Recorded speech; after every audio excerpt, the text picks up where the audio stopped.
السلام علیکم کلاس 8 کیسے ہیں آپ لوگ بچوں؟ ہم نے اپنے اسائنمنٹ نمبر 1 میں پہلے دن جو کام کیا تھا وہ سبق نظریہ پاکستان کی بلند خوانی اور وضاحت کی تھی۔ بچوں، میں نے آپ کو دوبارہ بھی چیپٹر کا ریویو دیا تھا ایک دفعہ، اور آپ کو سرسری سا بتاتی جاؤں سبق کے بارے میں، اس لیے تاکہ آپ کے ذہن نشین ہو جائے سبق بہت اچھی طرح۔ بچوں، سبق کی ابتدا ہوئی تھی اکبر کے بے دینی کے انداز سے کہ کفر الہات پھیلا اس کے زمانے میں۔ مجدد الافسانی کھڑے ہوئے دین کے سپاہی بن کر، اور انہوں نے جہانگیر کے دور میں بڑی سختیاں جھیلیں، اور لیکن ان کی کوششوں کا نتیجہ تھا کہ جہانگیر کا بیٹا شاہ جہان اور شاہ جہان کا بیٹا اورنگزیب عالمگیر دین کے بہت بڑے خادم بن گئے۔ لیکن اکبر کے دور میں انگریز قابض ہو چکے تھے، اس لیے مسلمانوں کے لیے بڑا لمحہ فکریہ تھا۔ ایسے میں شاہ ولی اللہ ان کے صاحبزادوں نے بھی بڑی دین کی خدمت کی۔ جنگ آزادی 1857 میں لڑی گئی، جس میں مسلمانوں کو ناکامی ہوئی۔ پھر جو ہے وہ سر سید احمد خان مسلمانوں کے لیڈر بن کے ابھرے، انہوں نے مفاہمت کی سیاست اختیار کی، اور اس کے بعد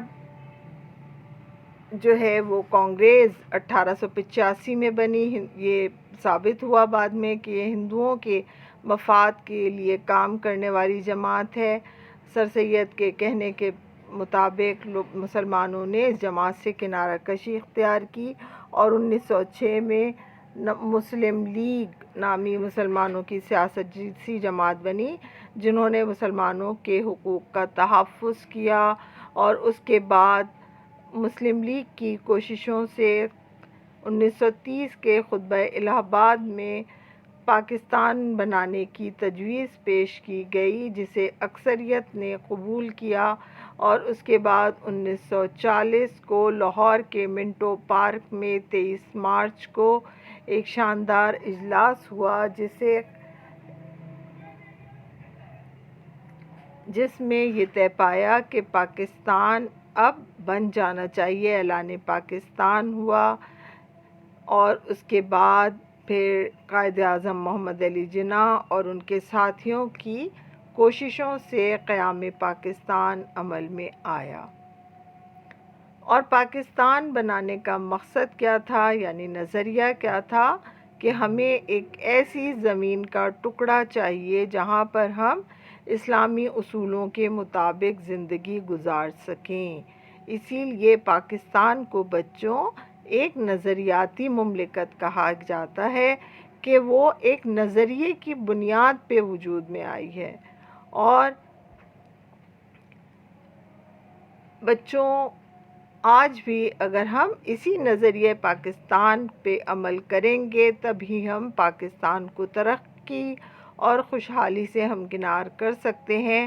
اگر ہم نے نظریہ پاکستان کو پس پشت ڈالا، اسے اختیار نہیں کیا، اس پر کام نہیں کیا، تو پھر پاکستان بنانے کا مقصد فوت ہو جائے گا، اور پھر ہم پاکستان کی خوشحالی کے لیے کام نہیں کر سکیں گے۔ بچوں، یہ ایک سرسری سا جائزہ تھا آپ کے سبق نظریہ پاکستان کا۔ اب ہم نے ڈے 2 کے اسائنمنٹ میں اس کے الفاظ معنی کرے تھے اس سبق کے،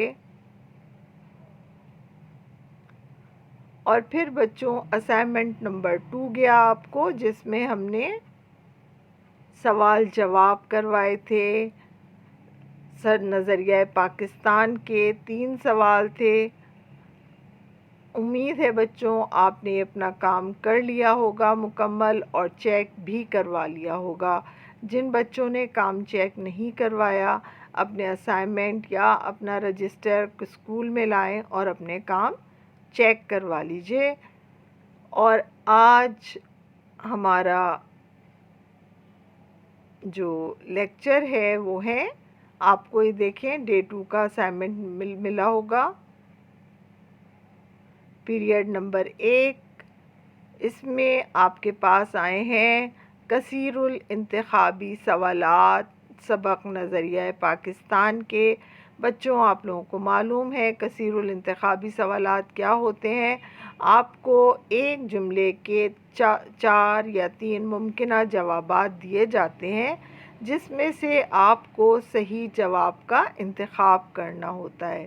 تو آئیے بچوں، میں آپ کو یہ آپ کا اسائنمنٹ کا کام کرنا سکھاتی ہوں۔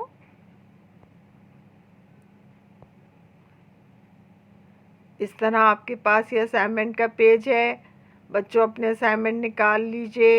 جن بچوں کے پاس اسائنمنٹ نہیں، جس میں کام کرنا چاہتے ہیں اسائنمنٹ میں، وہ اپنے رجسٹر نکالیں اور کام میں صفائی کا خیال رکھیں۔ سبق ہے نظریہ پاکستان۔ درست جواب پر صحیح کا نشان لگائیے۔ یہ ہے سوال ہمارا۔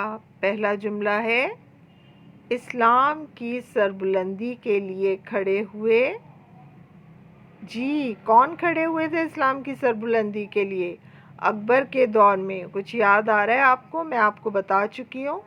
چلیں ہم ممکنہ جواب دیکھتے ہیں۔ پہلا لفظ ہے ڈاکٹر غلام مصطفیٰ خان، حضرت مجدد الثانی، مولانا شوکت علی جوہر، مولانا محمد علی جوہر۔ بچوں، اس کا صحیح جواب ہے حضرت مجدد الثانی۔ دیکھیں، یہ میں نے اسی لیے لال رنگ سے لکھا ہے کہ آپ کو صحیح جواب سمجھ میں آ جائے، لیکن آپ کو اپنے بلیک پین سے لکھنا ہوتا ہے جواب، اور آپ نیلی سیاہی سے کام کرتے ہیں باقی آپشنز کے لیے۔ جملہ نمبر 2 ہے ہمارا، ہندوؤں نے اردو زبان کے مقابلے میں قائم کی۔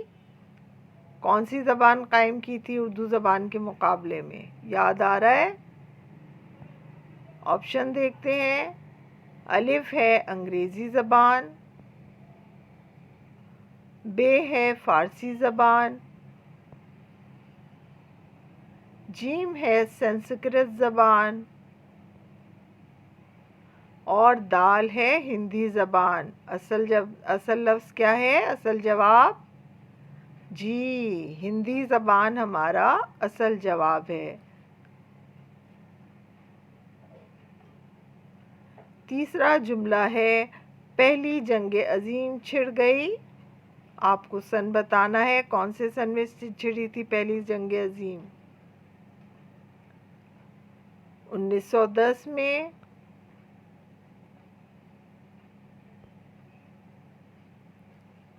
1911 میں، 1912 میں، 1903 میں۔ صحیح جواب ہے 1911 میں۔